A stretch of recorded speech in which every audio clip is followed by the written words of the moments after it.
দেখো বন্ধুরা, গতকাল রাতে হঠাৎই ইচ্ছে হলো বড় মার কাছে যাওয়ার জন্য। তো সেই উদ্দেশ্যে বেরিয়ে পড়েছিলাম। তখন রাত 2টো বাজে।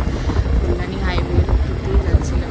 এতটা ঠান্ডা লাগছিল, এতটা জোরে গাড়ি চলছিল, প্রায় 60-এর উপর। তো ফাইনালি এসে মায়ের নৈহাটিতে এসে পৌঁছলাম। দেখলাম এরকম একটা সুন্দর প্যান্ডেলের থিম হয়েছে। সত্যি প্যান্ডেলের থিমটা খুবই সুন্দর করেছে, মোশনের উপর। যে ভূত কীভাবে ভয় দেখায়, কারোর মাথা ঘুরে যাচ্ছে, কারো হাত পা চলছে, কীভাবে ভয় দেখায় সেটাই পুরো প্যান্ডেলের মধ্যে তুলে রয়েছে। খুব দুপাশে দাঁড়িয়ে রয়েছে, ওপরে বাদুর পাখনা মেলছে।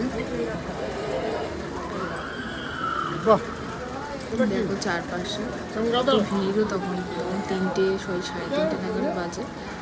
দুপাশে ওই পাশে দেখো, এই ভূতটাকে দেখে তো আমি ভয়ে পেয়ে গেছিলাম। এরকম করছিল যে চোখ জল করছিল, এমনভাবে এইখানে দেখে খুবই ভয় পেতার মতো। ফাইনালি দেখো এই একটা ঠাকুর প্যান্ডেলে সুন্দর ছিল। এইটা আর একটা প্যান্ডেল নারীর ওপর হয়েছে, খুব সুন্দর করেছে। তো ফাইনালি এবার মায়ের রূপ দেখা শুরু করলাম।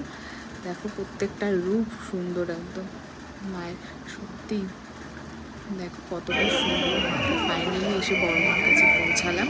মাটা দেখে পুরো শখ হয়ে গেছিলাম, কতটা সুন্দর বড় মাকে দেখতে।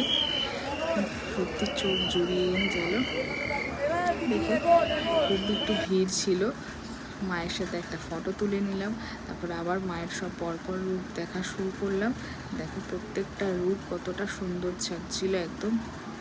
ফাইনালি মা তারার